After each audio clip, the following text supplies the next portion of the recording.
Ja, ik zou graag de hele school en ook alle leerlingen heel erg willen bedanken voor de hulp en steun van al die jaren. Want zonder jullie was het zeker ook niet gelukt. Ja, ik kon het eerlijk gezegd niet geloven. Ik had het ook meteen aan mijn ouders, mijn broertje en zusje verteld. Maar zij konden het ook niet geloven, nu nog steeds eigenlijk niet. Ze vragen elke keer, heb je het wel goed gelezen, heb je het wel goed gehoord?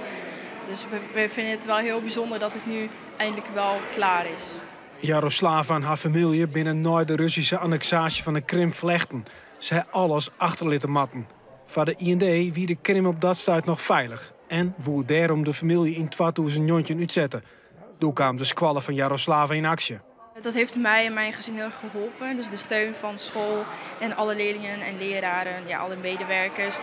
Zonder school was het zeker wel niet gelukt. Op squallen binnen ze verrommen. Het personeel had de oren of jouw hier alles uit de kast lutsen om de familie te helpen. We weten natuurlijk dat er wet en regelgeving is. Maar ja, wij weten ook, Jaroslava is ook een van uw leerlingen. En wij hebben de morele plicht om voor uw leerlingen op te komen. Ja, dat hebben we voor jou hier lang dienen. Bij de laatste harkzit wie het Jaroslava zelfs die het woord dienen. De IND die bleur bij uitzetting. De familie teamt zo eerder oorzaak wel inborgeren kennen, want dat is je rekslagen. Jaroslava had het punt wie het weinig via lijn. De harkzit worden daarom geen 3 kwartier, maar 4 roeren. En uiteindelijk stemde de IND hiermee in. En toen was het klaar. En toen was het klaar, ja. Komt er een hele hoop onzekerheid een einde eigenlijk. Ja, nu kunnen we eindelijk beginnen aan een gewoon leven.